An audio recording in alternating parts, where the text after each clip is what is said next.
Madam Boss is not happy kuti my companies avanoshandira. They are not supporting a movie becoming Madam Boss. She posted a post on Facebook, then she deleted it. I work so hard for the companies I represent. Sometimes I put my whole heart and passion into the work, even going beyond my contract, because I truly believe in building strong relationships and giving my best as a brand ambassador. As a brand, I don't think it feels right to accept support from competing companies while the companies I represent remain silent when I need support the most. It's not always about money. Sometimes it's about resources, service, support, or simply showing up for me when it matters. It honestly hurts when I see fellow artists receiving full support for their projects and events while I struggle to get even small assistance despite all the hard work and loyalty I give. I have a movie coming up and it needs sponsorship from every angle. I need service providers, partnership, and support to make it successful. What surprises me the most is seeing competing companies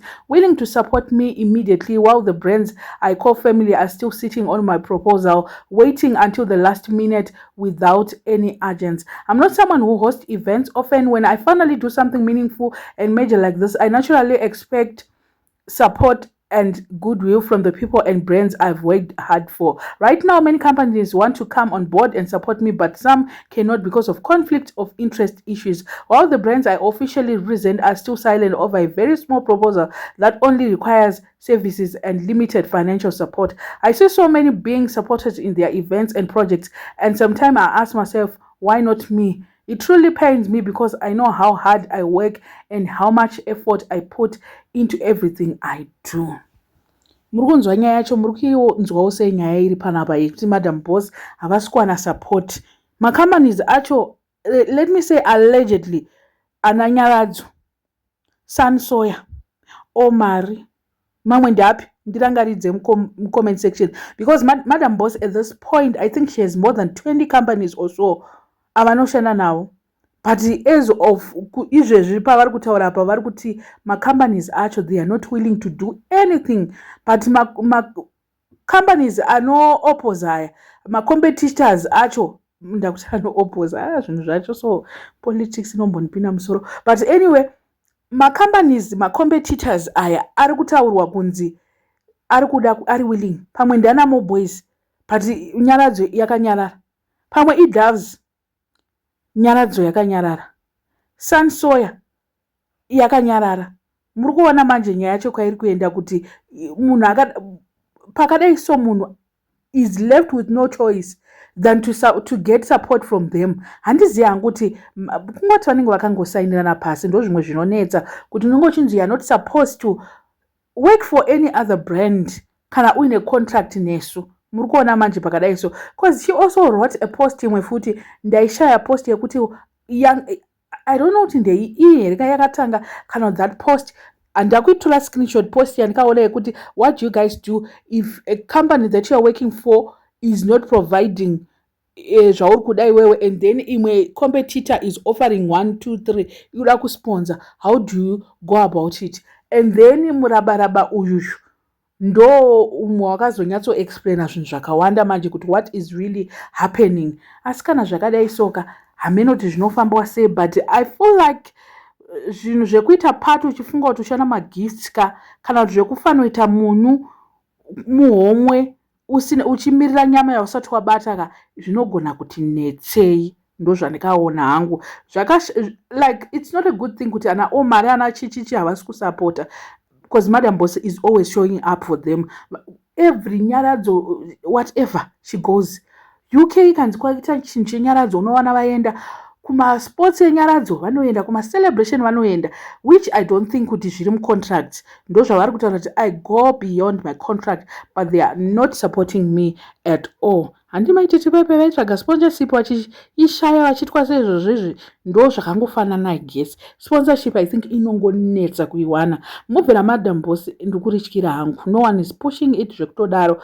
Kate Family zvimwe ndezvimwe vakapusha kusvikira vanhu veku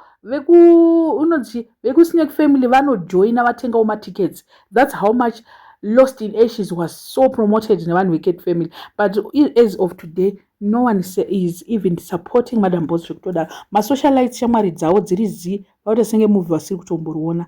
Summers chete ndiari kutongotengera vanhu matickets. Other than that, no one else wandiri kuona, and it's only a few days left for the movie to premiere.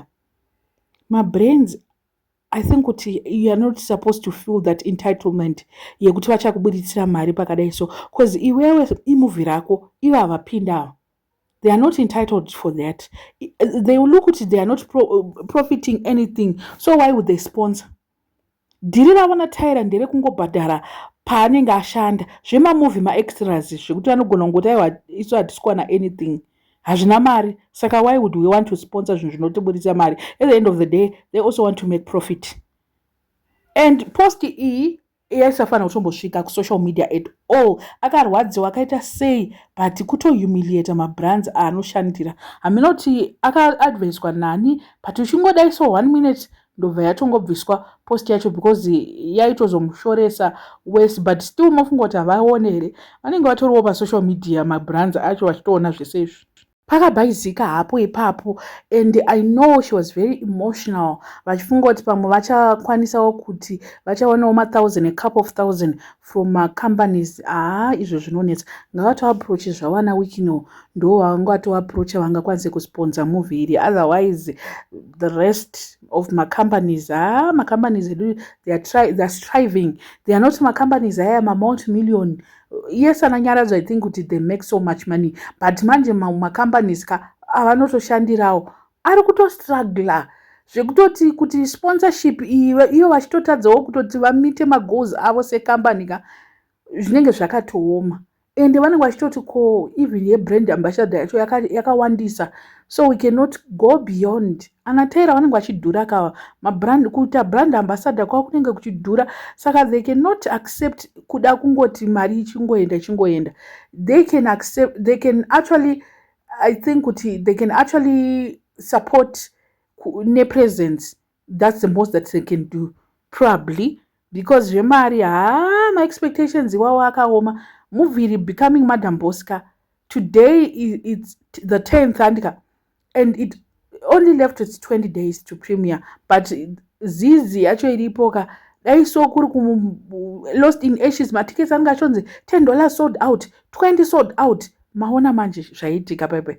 So I think what she must work with individuals, not like zviri kuitika izvi, and wopusha wiki rino ngapamboitawo vanhu vanenge vachipusha every day vachiti becoming madam boss, because ndikutoona kutoti sorry chai movie iri kairika sorry mangwana tichataura nezvaro muswa 31 tichataura nezvaro movie iri panapa tichauya tichitaura attendance and kuti zvanga zvisina kunyatsomira zvaka vakasapusha madays apfuura asara yaka ma1 ndikunyatsokuudza kuti ma1 chaiwo. I don't know what you guys think. Let me know in the comment section what are your thoughts. Panya Eva, so subscribe, please make sure that you're subscribed, and see you in my next video.